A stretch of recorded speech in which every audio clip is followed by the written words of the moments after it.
think I read of it many, many years ago, but I've lost touch with who the theorist was that discovered this, right? Which I would say was not informed by Nietzsche, but this is precisely what Nietzsche is talking about. So, with respect to this attempt to elicit empathy, the addition of just one more child in the picture, so a young boy and a young girl in the picture starving, I'm less empathetic.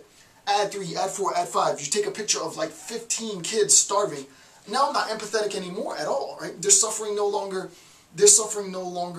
affects me because I can't see myself in a community, right? So it's like, oh, that community. So you see a picture of a whole bunch of people starving, a whole bunch of people in a destitute situation, and I look at myself, I'm like, I'm not that.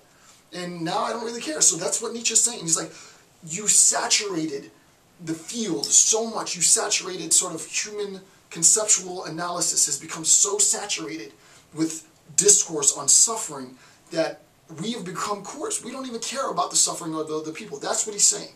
So, again, if you know the name of that researcher or the name of the article where that was done, please let me know. Hold on, I don't want my pen to dry out. So I'm going to cap it. And then I'll read. So he says, Nietzsche says, bottom of page 70, this is note 119, suffering in all of its nuances has become interesting for us. In this respect, we are certainly not fuller of pity. We are less pitiful. We are less caring.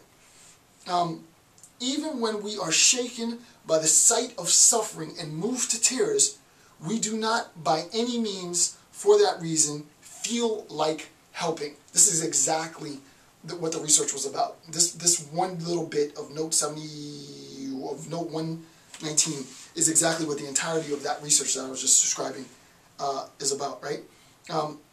We do not by any means, for that reason, feel like helping. We're not going to help. We recognize that people are suffering, but the women are suffering, and the blacks are suffering, and the gays are suffering, and the lesbians are suffering, and the old people are suffering, and the Medicare people are suffering, and this people are suffering, and everybody's suffering.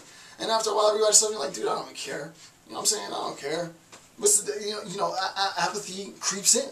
He doesn't use the word apathy, but apathy sets in. It's sort of like I'm apathetic to the plight of other people. Who cares that they're suffering? I'm not suffering.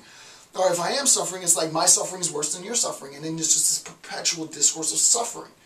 And the question is remember, what's one of the good aspects that I said in the last series? What's one of the good aspects of nihilism is the question, you can ask yourself, how did I get here?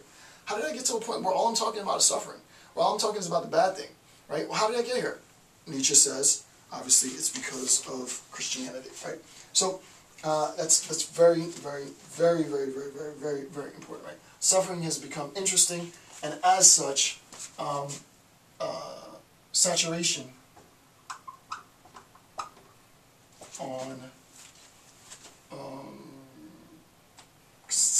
of suffering leaves if I can spell today, L-E-A, leaves us, if I spell that right, apathetic, right? Saturation of suffering, it leaves us apathetic. We no longer care. It's like your suffering sucks, mine sucks more. Your suffering sucks, I'm not suffering, so I don't care. Right? And you can imagine, coupled with a sense of nihilism and my own personal discouragement, that's a pretty dangerous combination. Remember, the idea of nihilism can be both advantageous and I personally like advantage and disadvantage better than good and bad myself. Number 2, this is a very important point. Responsibility for helping those who suffer has then been diverted to representatives. The reason why I can be apathetic is that it's my congressperson's responsibility to take care of the suffering people. What do I care about it? What I do, I put my and in a sense, this is sort of true. It really is in contemporary politics, at least within the U.S. It's dangerous, and I can't spend time on it, but it is sort of true. Dude, why do I care? Why should I care? Right? Why should I care? That's why I don't go. First of all, I've had, obviously, those of you who have been watching me for a while know that I started a nonprofit NGO, IGAR, IGAAR.org, right? And I do all my nonprofit work there. Got a lot of good scholars, I haven't had a donate button on that site, and it's going on 2 years that the site's been up. And it's a pretty big site, and it's only going to get bigger, right? So it's just like, I haven't had a donate button for 2 years. One, because I recognize I'm a black guy, and a black guy going out 2 years, right as soon as the organization launches and say, hey, give me money, give me money, give me money. That's not how it works, right? I haven't had a donate button on that site since it launched, right? Because I recognize people are saturated with suffering. It's not really about what, and it's the same thing with my YouTube channel. It's not so much with can you give me, can you give me, can you give me. I don't need your money. I don't need anything from you, right? The only thing I need from you are comments in the comment section and emails and messages, right? So that I have new ways of interpreting the text so that we can have a discourse. I can't have a discourse. YouTube doesn't provide. It's not like Skype, right? If you could take YouTube and sort of combine it with Skype and do this super hybrid, then you could really start to talk about some next generation sort of education. And I view myself as being on the absolute cutting edge of 21st century education. I don't know anybody who's doing it like I'm doing it with respect to my discipline. I don't know anybody, right? Which is not to say that I'm the best, right? It's not like some ego thing. But what I'm saying is that I can't expect for you to care. I can't expect for you to care what it takes, what I've done, all the amount of time that I put into preparing. Who cares, right? What it is, I recognize as what it is that, every week I, in a sense, expect to see new videos by Dr. Campbell, right? And I can't be mad at you for that. I really can't be mad at you for that.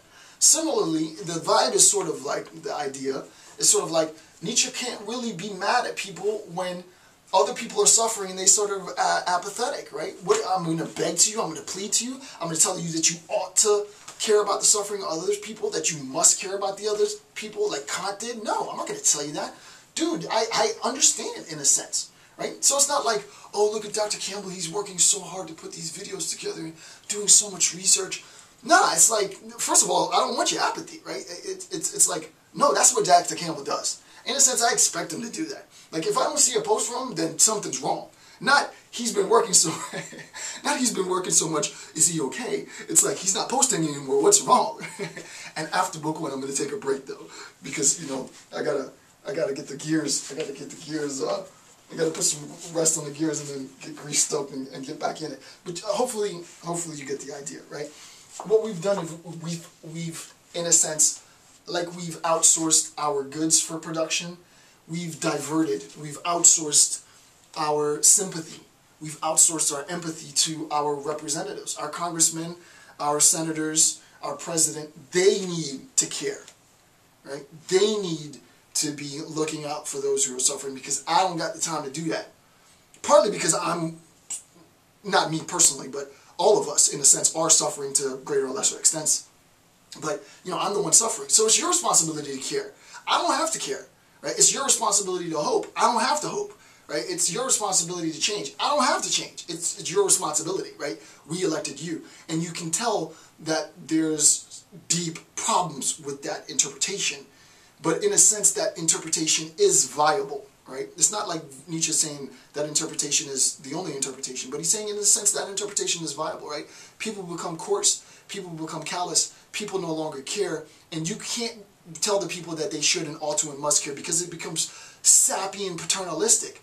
You, as the representative, as the individual in power, make the change, and now, hey, whoa, now I follow you. Where do you want me to go, right? That's the whole point. That's the whole point. So, hopefully that makes sense, right? We've become more apathetic, we've become more detached, we've become less caring, we've become less sympathetic, less empathetic. So just so you don't confuse the terms, more apathetic, less sympathetic, empathetic, because of the saturation of suffering. So we have detached ourselves from suffering. And for me, this is the type of stuff in Nietzsche I like. The oppression stuff, the freedom, apathy, sympathy, all of this stuff. This is the stuff that I personally like the most in his text.